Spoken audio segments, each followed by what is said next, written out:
Thank you, Kaylin, and to our music team, David and Todd and Kent and Brian. Powerful song in this moment.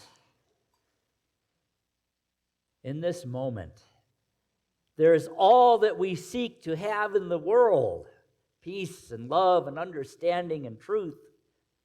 Not by a human definition of truth, where our way is the truth, but of real truth. Truth that transcends human ideas. That truth that permeates everything we do as a species. We've been exploring how we rediscover, how we get back to that place of being able to understand that truth is universal and objective and subjective. That love is universal and transcends objectivity and subjectivity. That peace exists in the midst of war and everything else. That is what we have been doing with Adventures in Faith, learning how to be vulnerable, learning how to be open and receptive to these ideas so that we can be a part of bringing a new reality to the human experience. So today we wrap up our series, Daring Greatly. What is it we are daring to do? We are daring to be different. We are daring to be creative. We are daring to put our energy on the truth of each other as individuals, the truth of the human experience. We are working on becoming vulnerable so that we can reignite creativity, innovation, and learning. For in a world with closed minds and closed hearts, be it on an individual level or national levels, those things cannot exist. There can be no creativity. There can be no innovation. There can be no learning when we are fighting one another, when we are not able to hear each other. If we're not able to hear each other, we get into a place of thinking, well, I know it all. I'm the only one who's right. And there can be no growth in that level of consciousness. So what we are actually doing is rehumanizing our culture. And to do that, we must understand what holds us back. And really, there's only one thing that has ever held us back from having peace on earth, from having enough food, water, shelter, clothing for every human being, for having the opportunity for every human being to express their true selves. And that one thing is a belief in scarcity, which breeds fear. Belief in limits, in limited supplies of anything, be it material sustenance or divine ideas or hopes or dreams, creates fear, and it affects the way we work, the way we lead, and the way we play. Yes, even the way we play. So how do we change it? Well, we have learned that the only way we are ever going to change that is to learn how to engage in vulnerability, whether you can say the word easily or not. To deal with the shame that the human race has been immersed in for far too long. What is vulnerability? I had a definition for our teens, but they went to their classroom. But I'm going to share it anyway because it's an easy way, even for us as adults, to understand what it means. Vulnerability is a way of describing how we feel when we let our guard down and show our true selves to one another. It's about being honest and open about our feelings, even if it feels scary or risky. Think about some time when you told someone how you really felt about something without being sure how they would react. I was going to say to the teens, think about if you have asked somebody out on a date, how that felt. Now, there's an example of being vulnerable. The importance of understanding that is that when we are vulnerable, we build trust and we create stronger relationships with one another. When we can do that, it helps us build authentic relationships with relations and family and even amongst nations. Can you imagine if two nations were ready to go to war and instead of picking up arms, they said, "What have I done that has brought this feeling?" What if they both said that? And what if they both listened to the answer? Because no war is ever started by one side or another. No violence is ever caused by one side or another.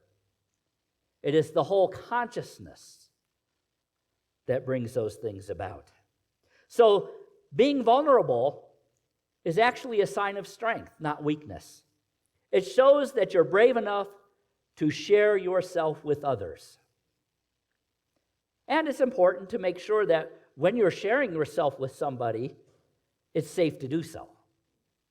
Not everybody is there yet, but we can use our power of discernment to decide whether that is appropriate or not. Because the conversations that come from engagement are difficult. Brene Brown calls them even disruptive. Ever think about what Jesus was talking about when he said, "You think that I have come to bring peace? I have come to turn daughters against mothers and sons against fathers." This is what he was talking about. I've come to shake things up. I've come to teach you how to be vulnerable, how to hear one another, how to listen to Spirit, and how to express that in your daily lives. So it can be disruptive. It shakes us out of our comfort zones. It breaks down that resistance we have to stepping from head to spirit, from head to heart. I used to be very logical. Now I'm just illogical. No. I used to be in an engineering field, material handling. I used to work with scientists and engineers, and I used to be very mathematical and all that good stuff. And it was very hard for me to get to my heart. But I never really grew until I did. So it's disruptive. It's disruptive on a personal level. It's disruptive on a societal level. And too few people in our culture know how to do that in a healthy, productive way. There are those who want to shine their light in the world, but don't know how. And oftentimes it shows up as doing it by issuing ultimatums. I'm right. This way is right. Do it my way or else. Or threats. Or manipulation. But in order to do it effectively, we have to learn to let go of the need to control, the need to shame and blame, and instead engage with one another. Jesus said something that is often very difficult to think about, much less do. In Matthew 5:26, he is quoted as saying, "Agree with your adversary quickly." Oh, sure. Agree with your adversary quickly. He was saying, another way you could say it is, engage your adversary. Now, there's only two adversaries. Who are they? One of them, of course, is the other person or people. The other one is me, ourselves, the person you see in the mirror. In fact, if you know anything about Bible history, not history as written in the Bible, but the history of the Bible, Jesus never used the word Satan or devil. He used the word adversary. And who is the adversary? Yes, ourselves. Another way you could put it from a different viewpoint is look at the writings of Lao Tzu in the Tao. Patching up a great hatred will always leave some hatred behind. How can this be regarded as satisfactory? Well, the sage holds the left tally and does not put the guilt on the other party. The virtuous one is for patching up, the vicious for fixing guilt. But the way of heaven is impartial and sides only with the good person. The good person is the one who says, yes, I understand what you are saying. I understand where you are coming from. And I still have this anger. But it's okay. I can let that go. I don't have to hold on to that. I will be the bigger person so that we can patch up this. I will release that idea that you must suffer shame because of what you did. That's how we change. That's how we rehumanize our culture. Is when we can recognize that somebody's actions had a cause. And we may not like the actions, but when we can understand the cause and hear each other, then we can patch things up. Then we can heal. Then we can rise to the higher place. In the song we sang, it's one of my favorite songs. It's a powerful song. I hope you paid attention to the words. It moves beyond ideas of nationalism to ideas of humanity. That we have far more in common than different. And when we can hear that and recognize it, that everybody on earth is really just trying to get their needs met. And some do it well and some don't. I've done it well and I haven't done it well. Anybody relate? Yeah, good. I'm glad I'm not the only one. When we get to that place, when we can get to that place where we're vulnerable with each other and really hear each other and begin to understand what motivates each other, we become leaders. What is a leader? A leader is anyone who holds themselves accountable for finding the potential in people and processes. You don't have to be the head of a corporation or the leader of a team or anything like that. A leader is one who holds themselves accountable for finding the potential in people and processes. Rather than trying to bring about peace by saying this side is wrong and that side is right. What if we held the potential that there are people who want peace here and people who want peace there and put our energy into the peace? Listen to the words we say. Well, that side of the argument is wrong. That side is bad. That's not going to bring about peace. It's about changing our culture. To be honest, we are living in an authoritarian culture. Not just right at this moment, we have for most of history.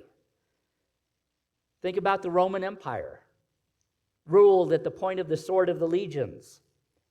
Christianity, ruled at the point of a cross, the Inquisition, so many other atrocities.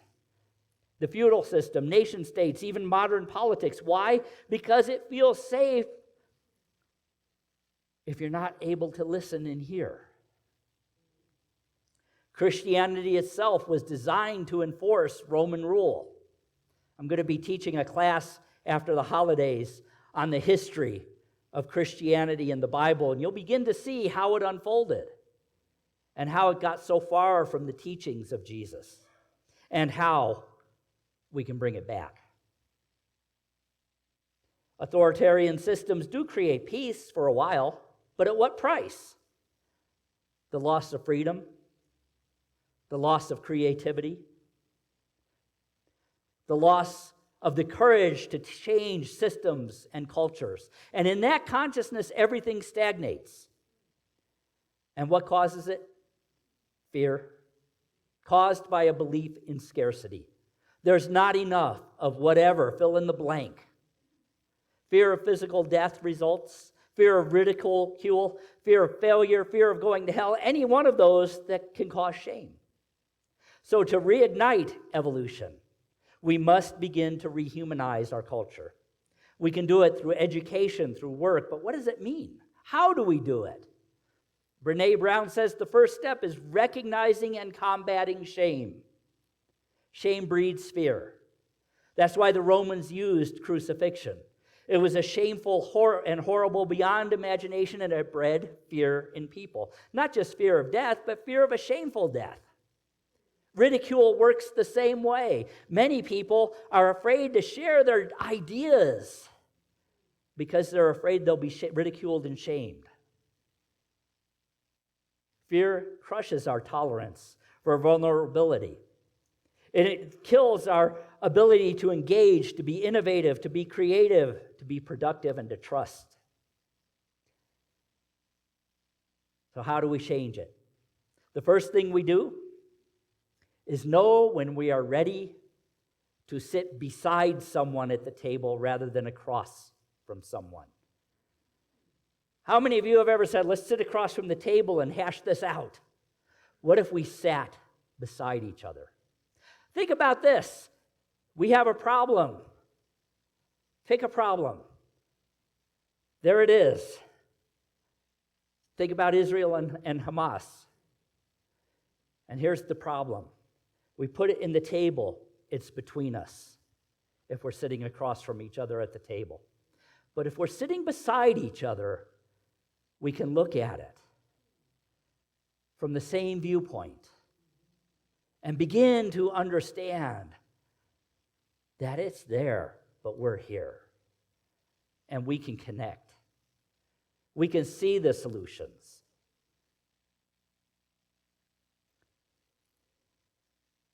Another thing we can do is accept that we don't fully understand the other person. That's normal. We haven't walked in their shoes. But we can become curious. We can ask questions. And we can listen. We can acknowledge what each of us does well. Every person has a gift. Every person has something they do well. Every society has something they do well. We focus on what people don't do well. What if we focused on what they did do well? What their gift was? Everybody has one. Everybody has strengths. And we can combine our strengths to overcome our challenges. And we can thank each other for their efforts, rather than criticize each other for their failures. We can be honest with each other. Oh, that's a hard one. That really is. I don't mean honest like, well, I just think that clothing you're wearing is terrible. No, I mean honest like, I don't know. Can you explain it to me? I don't know, but maybe there's somebody who does know. Today in our town hall, we're going to be talking about how we're reorganizing our structure, or how we have already. We're implementing it effective November 1st, because guess what? I don't know everything. Yeah, I really don't. But I know there are some of you that know what I don't know, and know how to do what I don't know how to do. You know, I certainly wouldn't be the music director. You would not like it. I promise you. But I know Todd and Brian and Kent and David and Kaylin. No. I can keep books, but I don't like it. But I know we have people like Sherry who do. I can't do flower arrangements, but I know we have people like Eddie who do. I can't usher or run the production of the AVLM like John does. But I know we have people who do know how to usher and people who do know how to do all of that. That's where we begin to build our connections, where we begin to build our community, when we can trust each other, because we recognize that everybody has a gift. You know, I'll tell you a story about when I was a school teacher. I'd been teaching for quite a while, and I had the same students year after year. It was a small school. And one year, one of my kids finally said, "Mr. G, you frustrate me." And I said, "Really? Tell me about that." He said, "You never answer anything we ask." I didn't. Because I would empower them to find the answers. I would help them find the answers. I would guide them in where to look. But if they ask me something, I'd say, what do you think about that? Tell me how that would work. Tell me why that is important. So we begin to trust each other in this consciousness. We begin to look for each other's gifts. We begin to draw out each other's strengths. And we can even disagree in that level of consciousness. We can say, gosh, I don't know, I disagree with that, but can we talk about it? Another tough part of vulnerability is asking to get our needs met. Well, that's a tough one in our culture, especially for us males. Getting our needs met. Saying things like, I'd like your feedback. What could I do better next time? Can you teach me how to do this? Yes, I did that. I apologize. Thank you. You see, leaders embrace discomfort because discomfort is where we grow. Discomfort is where we grow. If you are comfortable, I hate to tell you, you're probably not growing. Now, I don't mean in the chairs and all of that. But if you're discomfortable in life, you're probably growing. So embrace it. Recognize it for what it is. I love what Seth Godin wrote in the book Tribes. Leadership is scarce because few people are willing to go through the discomfort required to lead. It is uncomfortable to stand up in front of people. It's uncomfortable to propose ideas that may fail. It's uncomfortable to challenge the status quo. It's uncomfortable to resist the urge to settle. Think about the great teachers of the world. The Buddha, who was born into wealth and luxury, and for the first 18 years of his life never went outside the palace walls. He never knew any other experience until one day he went outside and he saw the suffering of his people. And he said, I cannot let this continue. And he was rejected by his own family, by his own tribe, because he was willing to engage in life to the fullest and to experience with others their situations. Certainly Jesus challenged the status quo of Judaism itself, challenged the hypocrisy of the temple, and was crucified for it. They were leaders. They were willing to be vulnerable. They were willing to be brave. They were willing to dare greatly. My guess is if you are here in this room today, whatever you may be doing in life, you are a leader. And so what is our world asking of you and me? It's asking that we show up, that we learn, that we inspire. It's asking us to remind others that we are all hardwired for connection, for curiosity, for engagement. That we all crave purpose, and we all have a deeper desire to contribute to our world. We are being called to embrace our vulnerability and be courageous. You see, when learning and working are dehumanized, when there is no longer the ability to see everyone as part of ourselves, or when we see only what we produce or how we perform, we disengage, we turn away from the very things that our world needs from us today: our talent, our ideas, and our passion. So what the world is asking of us is that we show up next to each other, beside each other, and listen and inspire and empower. Because those are our strengths. Those are our opportunities for growth. And above all else, to encourage others to do the same. That's really what we do in Unity. It really is. That is practical spirituality. We dare greatly. I'm going to close with something written by Reverend Gregory Barrett, who was a minister here many years ago. And it's called The Practice of Unity. He writes, "To say unity is practical is to say unity is less concerned with theory than it is with results. An engineer friend once likened it to the difference between engineering and physics. A physicist is concerned with theory, but an engineer takes that theory and applies it in a practical sense to build something. Unity is less concerned with theology, which is religious theory, than it is with application. Unity takes the position that religion only has value to the extent that it is practiced day by day. In fact, the original name of unity was the Society of Practical Christianity. Unity teaches what most people believe in their heart of hearts to be true. It's just that they've never figured out there would be a church sensible enough to teach it. Greg writes, "One Sunday a man said to me, 'Unity is the one church where I don't have to park my brain at the door when I come in.' Another said it is the only church where I feel better after church than before."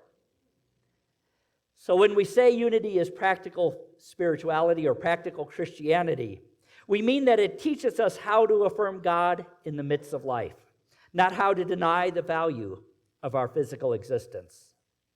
The question we need to ask ourselves as truth seekers is, does my religion affirm life? Unity supports us in having well-integrated and balanced lives. There is no aspect of life that should be kept separate from God. And unity does not separate the marketplace and spirituality. Our purpose as human beings is to materialize the spiritual and spiritualize the material. For they are just two aspects or expressions of the same reality. Traditional religion is largely about separation rather than unity. Unity is the here and now expression of God.